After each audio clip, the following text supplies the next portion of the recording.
सारावती, तारावती नदी पर आप लोगों का जोग जलप्रपात बना हुआ है। अब इसको स्टेप से समझने का प्रयास करें, अब इसको स्टेप से समझने का आप लोग प्रयास कीजिएगा। कैसे, इसकी बात करेंगे हम लोग।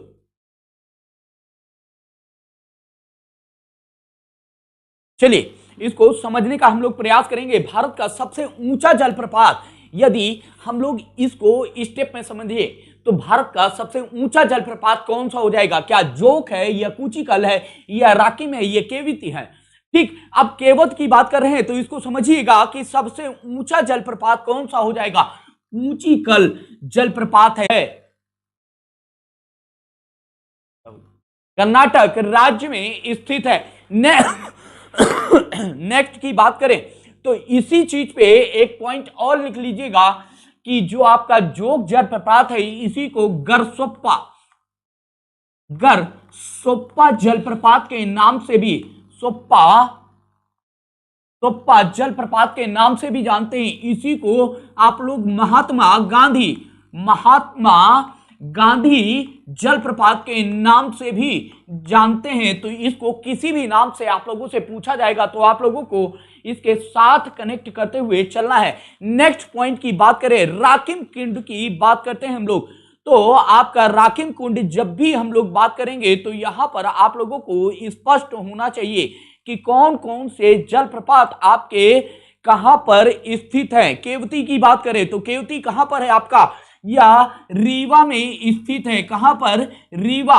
और रीवा कहां पर है आपका? मध्य प्रदेश में स्थित है। फटाफट याद कर लीजिएगा। और केवती की बात करें तो ये किस पे है? महानदी पर, महानदी पर स्थित है। तो इसका राइट आंसर यदि आप लोग देखेंगे तो यहां पर समझने का प्रयास करेंगे तो आपका सबसे ऊंचा जलप्रपात किसका हो जाएगा? कूचिकल जलप्रपात सबसे ऊंचा जलप्रपात हो जाएगा। स्पष्ट हुआ पहला आंसर। यदि हम लोग दूसरे पे चलते हैं, भारत के निम्नलिखित राज्यों में से किसका तटरेखा सबसे लंबी है? महाराष्ट्र की बात करें, आंध्र प्रदेश की बात करें, केरल की बात करते हैं, गुजरात की बात करते हैं। फटाफट इसको भारत के मैप के थ्रू समझने का प्रयास करेंगे आप सभी लोग कि भारत का सबसे लंबी तटरेखा किस राज्य की है। फटाफट इसे समझते हुए चलिएगा। यदि हम लोग देखें गुजरात की, तो सबसे पहले यदि हम लोग गुजरात लेते हैं, गुजरात की तटरेखा कितनी लंबी है इसको समझने का प्रयास कीजिएगा। तो यह आपकी 1214 किलोमीटर इसकी लंबाई है गुजरात की। और नेक्स्ट आप देखते हैं तो 12 के बाद यदि हम लोग देखें तो आपका यहां पर क्या स्थित है? आंध्र प्रदेश स्थित है। स्टेप में समझिएगा, आप लोगों को क्लियर हो जाएगा। आंध्र प्रदेश है। अब आंध्र प्रदेश की यदि लंबाई की बात करेंगे तो यहां पर यह भी आप लोगों को स्पष्ट रखना है कि आंध्र प्रदेश की लंबाई 973 किलोमीटर है। तट रेखा की लंबाई जब हम लोग बात करते हैं तो आंध्र प्रदेश की 973 है। अब यहीं पर नेक्स्ट पॉइंट आपका आ जाएगा। आंध्र प्रदेश के बाद तमिलनाडु आपका नेक्स्ट आ जाएगा। तमिलनाडु। अब तमिलनाडु की बात कर ली है तो यहां पर इसकी लंबाई कितनी है? 960 किलोमीटर इसकी लंबाई है। नेक्स्ट पॉइंट पर यहीं पर केरल की बात करेंगे हम लोग। नेक्स्ट आप लोगों का केरल राज्य की बात करेंगे। केरल राज्य की जब हम लोग बात करते हैं तो यहां पर आप लोगों को समझना है कि 569 किलोमीटर केरल राज्य की तट रेखा है। किसकी? केरल राज्य की तट रेखा 569 किलोमीटर है। यदि तो चीजें हम लोग देखें तो यहां पर सबसे ज्यादा यदि हम लोग देख रहे हैं तो आपका सबसे ज्यादा लंबी तट रेखा किस राज्य की है? गुजरात राज्य की है। किसकी है? गुजरात की। बिल्कुल वसीम जी, बिल्कुल। नेक्स्ट पॉइंट को समझने का प्रयास करते हैं। राजस्थान मरुस्थल अथवा थार मरुस्थल निम्नलिखित में से किसका विस्तार है? राजस्थान मरुस्थल अथवा थार मरुस्थल निम्नलिखित में से किसका विस्तार है? प्लियोसीन या पैलियोसीन या प्लास्टोसीन या फिर ओलिगोसीन? किस युग में आपके थार मरुस्थल का निर्माण हुआ है? फटाफट सभी लोग बताएं। तो आप लोगों को याद होना चाहिए कि थार मरुस्थल का निर्माण, जब मैं आप लोगों को भारत के बारे में बताऊंगा तब आप लोगों को इसके बारे में डिटेलिंग करूंगा पूरी कि थार मरुस्थल का निर्माण या हिमालय का निर्माण किस किस युग में हुआ है। तो ये प्लास्टोसीन एवं अभिनव जमाव के काल में हुआ था। और थार मरुस्थल के बारे में एक वर्ड और बोला जाता है कि यहां पर पहले समुद्र था। क्या था? समुद्र था। और कौन सा समुद्र था यहां पर? तो अरब सागर का विस्तार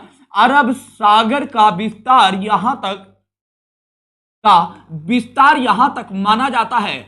विस्तार माना जाता है, याद रखिएगा। इसको हम लोग जब डिटेल करेंगे तब मैं आप लोगों को कनेक्ट करते हुए चीजों को समझाऊंगा कि कैसे अरब सागर का विस्तार यहां तक माना जाता है, एविडेंसेस क्या है, इसके आधार क्या हैं और क्यों इसको ये माना जाता है, और वर्तमान में ये कैसे मरुस्थल का निर्माण हुआ है। इन सब चीजों को हम लोग अपने क्वेश्चन में देखेंगे। नेक्स्ट पॉइंट की बात करते हैं। चौथा क्वेश्चन है हम लोगों का, सूची 1 को सूची 2 से मिलान करना है। सूची 1 को सूची 2 से मिलान करते हुए हम लोगों को चलना है। तो चलिए फटाफट केरल की बात करते हैं। तो केरल में कौन सी पहाड़ी की बात करेंगे? तो अनाईमुड़ी।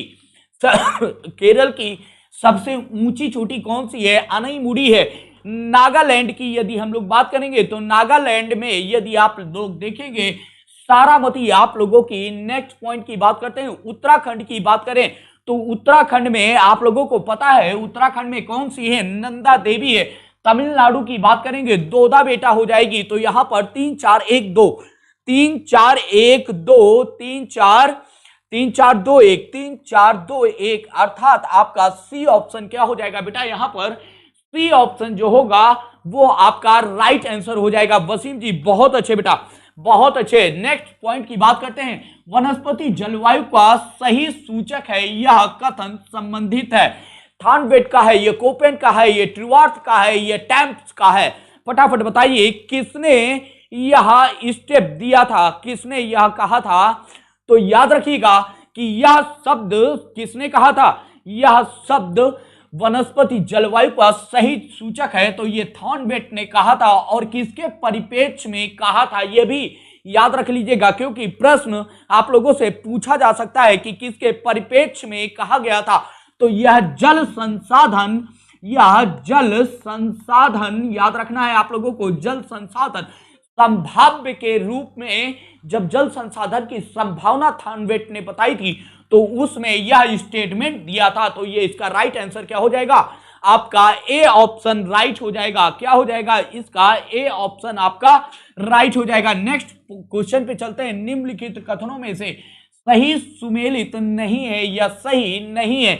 काली मिट्टी को स्थानीय भाषा में रेगुर कहा जाता है। नेक्स्ट की क्रेप्स के अनुसार रेगुर मिट्टी अनिवार्य रूप से एक परिपक्व मिट्टी होती है। नेक्स्ट पॉइंट की बात करें, काली मृदा में आर्द्रता धारण करने की उच्च क्षमता होती है। काली मृदा हिमालय क्षेत्र में पाई जाती है। फटाफट बताते हुए चले, काली मृदा के बारे में हम लोग यहां पर बात कर रहे हैं।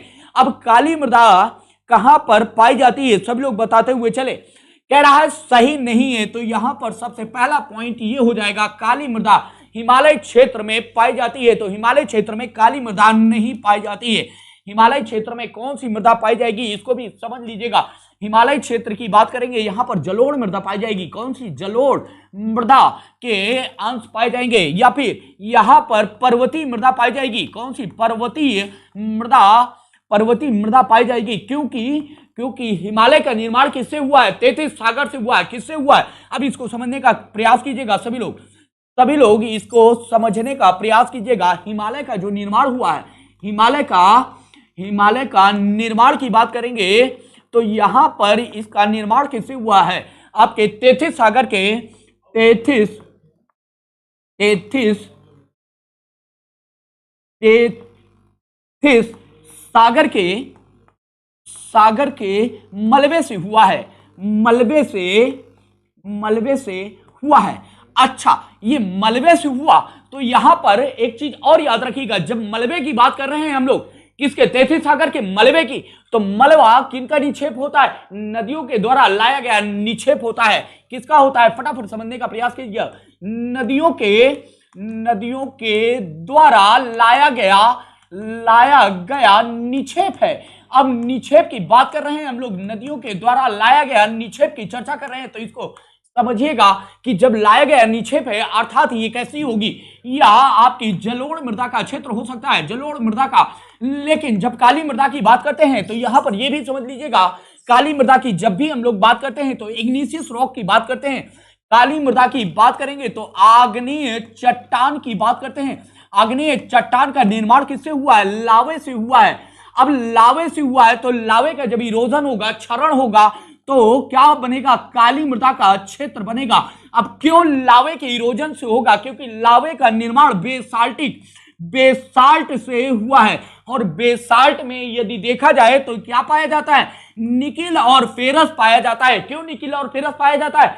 क्योंकि यहां पर आपके जो ग्रह की बात करेंगे, आंतरिक कोर की बात करेंगे, आंतरिक कोर में क्या पाया जाता है? आपका निकिल और फेरस पाया जाता है। कोर की बात करेंगे, आप लोग सियाल, सीमा और निफे की बात करते हैं तो निकिल और फेरस पाए गए। तो निश्चित रूप से काली मृदा में यदि हम लोग बात करेंगे किस कंटेंट की मात्रा ज्यादा होती है, तो यहां पर आपकी काली मृदा में सबसे ज्यादा किसकी कंटेंट की मात्रा होगी? लौह तत्वों की मात्रा ज्यादा होगी, इसमें ह्यूमस की मात्रा कम होगी। तो निश्चित रूप से जब काली मृदा की बात करेंगे तो काली मृदा में हिमालयी क्षेत्र की चर्चा जरूर करेंगे। तो यहां पर आप लोगों को स्पष्ट होना चाहिए कि जब हिमालय की चर्चा करेंगे तो हिमालय में आज तक कभी वॉल्केनोज की प्रक्रिया नहीं हुई है, या हिमालय में वॉल्केनोज में या आपके ज्वालामुखी प्रक्रिया कभी निर्मित नहीं हुई है। तो निश्चित रूप से हिमालय के क्षेत्र में काली मृदा का क्षेत्र नहीं पाया जाएगा। इसका मतलब क्या है? वहां पर भूकंप आएगा लेकिन ज्वालामुखी नहीं आता है, क्योंकि आपका यहां पर दो प्लेटें टकराई हैं, स्थली प्लेटें टकराई हैं। जब स्थली प्लेटें टकराएंगी तो यहां आपके आंतरिक क्षेत्र में प्रवेश नहीं कर पाती हैं, और जब प्रवेश नहीं कर पाती हैं तो निश्चित रूप से यहां पर ज्वालामुखी प्रक्रियाएं नहीं होंगी। यहां पर क्या होंगी? यहां पर हलचल होंगी, और हलचल किसके कारण होगी? संवहनीय तरंगों के कारण होंगी। तो स्पष्ट रूप से यहां पर काली मृदा का क्षेत्र नहीं पाया जाएगा। नेक्स्ट क्वेश्चन पे चलते हैं। निम्नलिखित में से कौन सी मृदा से संबंधित है? निम्नलिखित में कौन मृदा से संबंधित है? इडेफिक या क्लाइमेटिक या बायोटिक या टोपोग्राफी? फटाफट बताइए, इनमें से कौन सी आपकी मृदा से संबंधित तो हो जाएंगी? फटाफट बताते हुए चलें इसमें। अब देखिए, क्लाइमेटिक की बात करेंगे तो मौसम की बात करेंगे, क्लाइमेटिक की बात करेंगे तो मौसम से संबंधित हो जाएगा। किससे?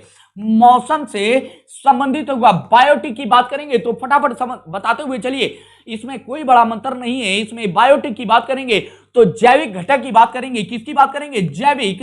जैविक घटक की बात करेंगे आप लोग। और टोपोग्राफी की बात करेंगे तो टोपोग्राफी को समझिएगा कि यह आपका क्या है? ग्रह विज्ञान है। क्या है? ग्रह विज्ञान है। किनका ग्रह विज्ञान है? तो यह भी आप लोग समझ लीजिएगा। टोपोग्राफी ग्रह विज्ञान है जिसमें पृथ्वी के किसी अन्य ग्रह, उपग्रह, सैटेलाइट्स की बात की जाती है। तो यह तीनों तो नहीं हो सकते हैं। अब बचा इडेफिक। इडेफिक आप लोगों का बचा है, ये आप लोगों की मिट्टी से संबंधित है। किससे संबंधित हो गया? यह इडेफिक की बात करेंगे, यह मृदा से संबंधित है।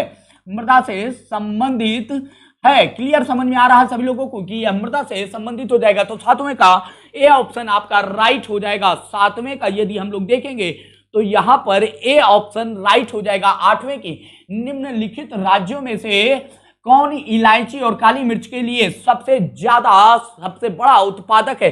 तो नो डाउट आप लोग आंख बंद के केरला लगा दीजिएगा कि कौन काली मृदा का, काली मृदा कह रहा हूं, इलायची और काली मिर्च के रूप में अगर हम लोग देखें तो सबसे ज्यादा उत्पादन कौन करता है? सर्वाधिक उत्पादन केरल करता है। नेक्स्ट पॉइंट की बात करते हैं। वैश्विक गांव की संकल्पना का विकास आधारित है किस पे? सामाजिक विकास पे, राजनीतिक विकास पे, परिवहन एवं संचार का विकास, अंतरराष्ट्रीय संगठन की बात करते हैं। 8 का सी बिल्कुल सही है वसीम जी। नेक्स्ट पॉइंट की बात करते हैं। फटाफट सभी लोग बताते हुए चलें तो आप लोगों को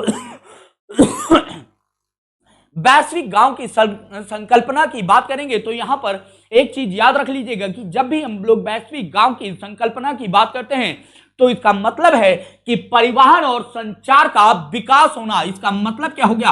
परिवहन एवं संचार का विकास होना। क्योंकि वैश्विक गांव का मतलब ही है कि जब तक गांव का सड़कों का निर्माण अच्छा नहीं होगा, जब तक वहां पर कनेक्टिविटी अच्छी नहीं होगी, तो वैश्विक गांव की बात ही नहीं होगी। तो इसका मतलब क्या हो जाएगा? आप लोगों का सी ऑप्शन बेटा रेडी हो जाएगा। इसका राइट आंसर जो होगा वो सी हो जाएगा।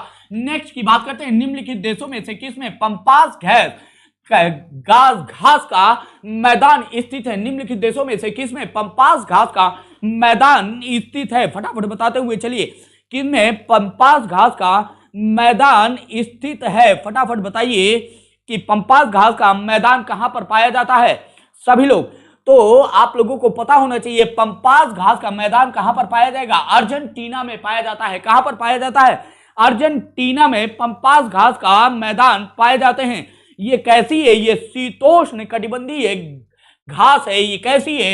ये आपकी शीतोष्ण कटिबंधीय घास है। क्या है? शीतोष्ण कटिबंधीय घास है।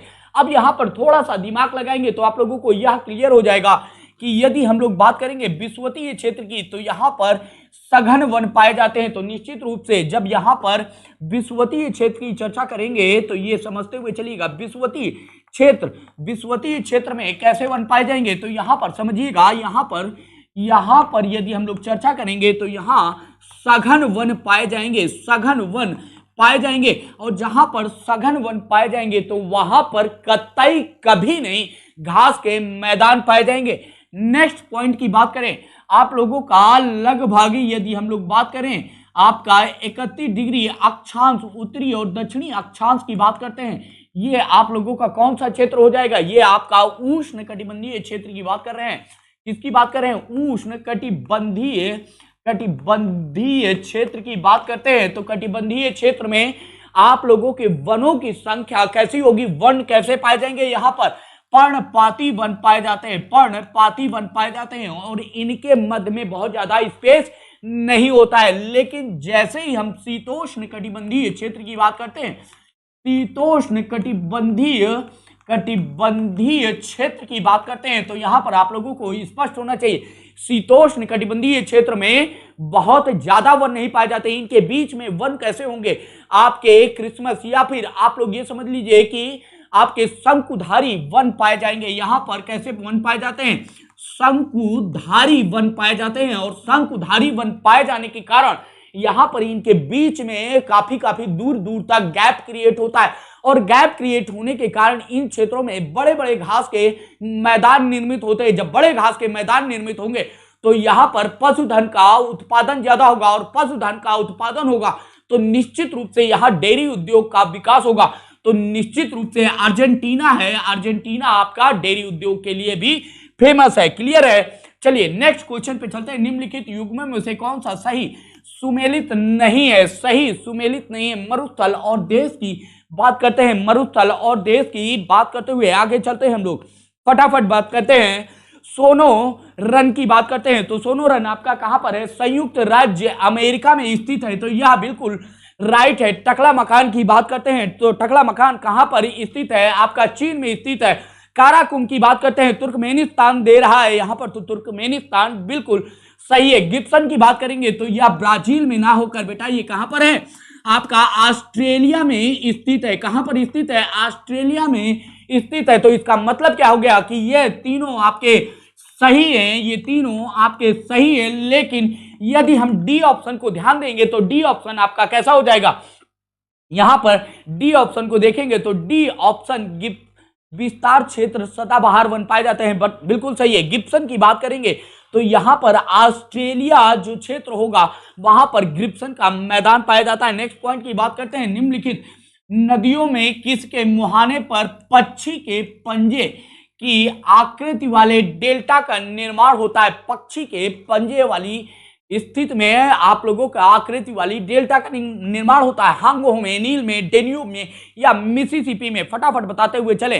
पक्षी के आकृति वाले डेल्टा का निर्माण नदियों के निक्षेप के जमाव से होता है। किससे होता है?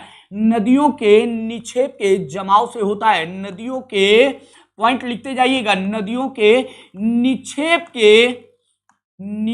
के जमाव से होता है। अब निक्षेप का जमाव से होता है तो नेक्स्ट पॉइंट की यहां पर बात आ जाएगी। यहां पर बात आएगी मिसिसिपी का जो डेल्टा है, मिसिसिपी का डेल्टा जो है वो इसका अच्छा उदाहरण हो जाएगा। किसका? आपके पक्षी के पंजे के आकार की बात करेंगे तो यहां आप लोगों के मिसिसिपी का डेल्टा जो होगा सबसे अच्छा उदाहरण है। और ये एक पॉइंट और लिख लीजिएगा, मिसिसिपी उत्तरी अमेरिका की सबसे बड़ी नदी है। याद रख लीजिएगा, बड़ी नदी है। ये भी पॉइंट आप लोगों के लिए इंपॉर्टेंट है। यहीं पर यदि हम लोग देखें इस नदी की लंबाई की बात करते हैं तो इस नदी का लंबाई कितनी है, 3730 किलोमीटर इस नदी की लंबाई है। नेक्स्ट पॉइंट, यहीं से यदि आप लोग देखें तो इसमें इस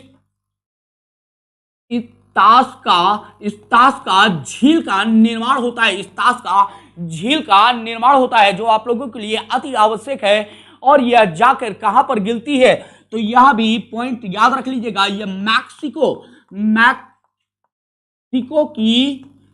की खाड़ी में जाकर गिरती है। तो यह आपका क्या हो जाएगा, यह आप लोगों का राइट आंसर डी ऑप्शन जो होगा ये हो जाएगा इसका बिल्कुल right answer D. Next question पे चलते हैं और नेक्स्ट क्वेश्चन को समझने का प्रयास करते हैं हम लोग। यहां पर निम्नलिखित देशों में से कौन विश्व में आयोडीन में अग्रणी या सबसे आगे उत्पादन, सबसे ज्यादा उत्पादन आयोडीन का कौन सा राष्ट्र करता है? जापान, संयुक्त राज्य अमेरिका, चिली या चीन? चिली और चीन दोनों भाई। चलो फटाफट बताइए, इसमें सबसे ज्यादा आपके आयोडीन का उत्पादन कौन सा करता है? तो यहां पर याद कर लीजिएगा, चिली विश्व में सबसे ज्यादा आयोडीन का उत्पादन करता है। और चिली कहां पर स्थित है? तो यह दक्षिण अमेरिका में स्थित है। कहां पर स्थित है?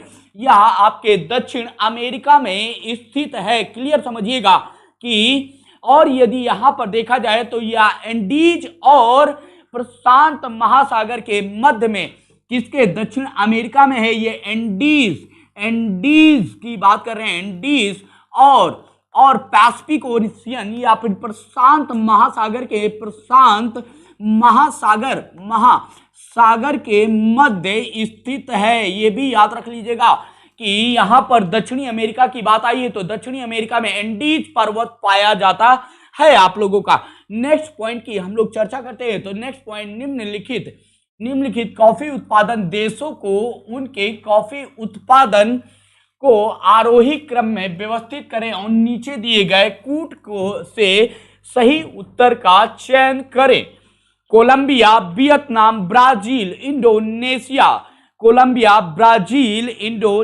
फटाफट बताते हुए इसमें आप लोग चलेंगे तो आप लोगों का क्या हो जाएगा? सबसे पहले यदि हम लोग देखेंगे तो आपके कॉफी उत्पादन में सबसे पहला स्थान किसका है? आपका ब्राजील का है, दूसरा नाम आता है वियतनाम का है, तीसरा स्थान आपका कोलंबिया का है और चौथा स्थान किसका है? इंडोनेशिया का है। तो इसी क्रम में व्यवस्थित कर दे तो ब्राजील पहले, सी कहां पर है? सी इसमें है। चलिए दूसरे नंबर पे वियतनाम है तो वियतनाम अर्थात आपका बी ऑप्शन क्या हो जाएगा? CBAD राइट आंसर हो जाएगा। जो क्रम की बात कर रहा है यहां पर वो क्रम होगा CBAD अर्थात बी ऑप्शन आपका राइट आंसर हो जाएगा। नेक्स्ट पॉइंट की बात करते हैं। सुएज नहर के बन जाने के पश्चात भारत और यूरोप के मध्य समुद्री दूरी में कितनी कमी आई? देखिए डायरेक्ट फैक्ट के क्वेश्चन आ रहे हैं। 2018 का भी हम लोग पेपर सॉल्व कर रहे हैं तो अर्थात इसका मतलब क्या है? 2018 तक कहीं पर भी पैटर्न में किसी भी प्रकार का कोई परिवर्तन नहीं किया गया। डायरेक्ट क्वेश्चन की बात कर रहा है और डायरेक्ट क्वेश्चन का आंसर हम लोगों को देना है। तो याद रखिएगा कि इससे 7000 किलोमीटर की लंबाई या इनके बीच की दूरी कम हुई थी। कितनी कम हुई थी? 7000 किलोमीटर की इनसे दूरी कम हुई थी। याद रखिएगा। अगर हम इसको मुंबई से देखें, क्योंकि मुंबई की स्थिति यहां से, ये मुंबई है आपका, मुंबई से यूरोप के बीच की दूरी, यूरोप के बीच की दूरी देखें तो यहां पर 7250 किलोमीटर की दूरी हो जाती है। कितनी हो जाती है? 7250 किलोमीटर की दूरी हो जाती है। संभवतः कभी पूछ ले तो आप लोगों के लिए यह भी याद रख लेना है। नेक्स्ट पॉइंट की बात करते हैं। जनसंख्या की प्राकृतिक वृद्धि निम्न में से किसका परिणाम है? अशोधित जन्म दर या अशोधित मृत्यु दर या प्रव्रजन या विवाह? दिए गए कूट से सही उत्तर का चयन कीजिए। आप भी विवाह के लिए तो परेशान हैं, आधा देश तो शादी के लिए परेशान है बेचारे। सबको देखो, हमारी शादी नहीं हो रही, शादी करवा दो, शादी करवा दो। शादी से तो जनसंख्या बढ़ती है और कहाँ बढ़ेगी। चलो फटाफट बताओ इसमें क्या होगा। शादी वादी भी हो रही है, चलो भैया ये अच्छी बात है, थोड़ा बहुत अच्छा लगा कि शादी की भी बात आ गई, तो आप लोगों को यह थोड़ी सी तसल्ली मिलेगी कि हाँ सर ने विवाह हुआ की बात भी कर दी है।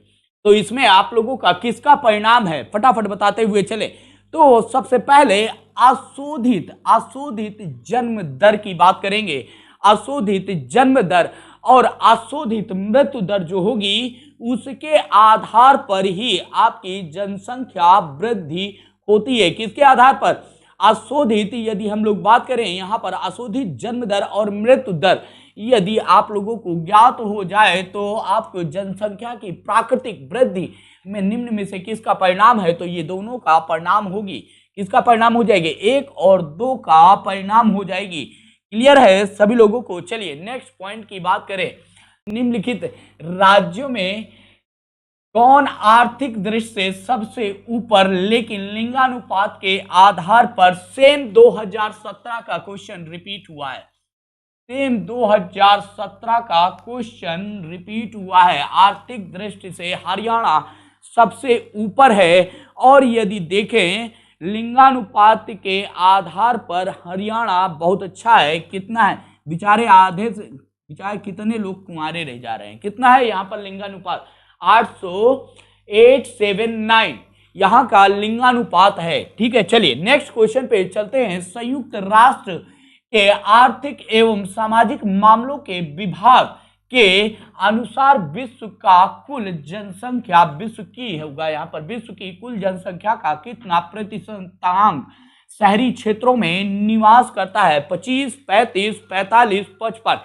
कितने प्रतिशत लोग शहरों में निवास करते हैं? फटाफट इसको बताते हुए चले कि कितने प्रतिशत लोग आपके शहरों में निवास करते हैं। फटाफट सभी लोग बताएं, फटाफट इसका राइट आंसर दें कि कितने लोग आपके शहरों में निवास करते हैं। तो एक चीज याद रखिएगा, शहरों की बात है तो पलायन की प्रक्रिया बहुत चल रही है। गांव में रोजगार नहीं है, खेतीबाड़ी है और खेतीबाड़ी से बहुत ज्यादा पैसा प्राप्त नहीं हो रहा, तो निश्चित रूप से शहरों की तरफ लोग बढ़ेंगे और जब शहरों की तरफ बढ़ेंगे तो जनसंख्या में भी वृद्धि होगी। तो लगभग कितने 55% जनसंख्या शहरों में निवास करती है। कितनी? 55% जनसंख्या शहरों में निवास करती है। चलिए आज के आपके सारे क्वेश्चन सॉल्व हो गए हैं और हम लोग जो कल की क्लास में मिलेंगे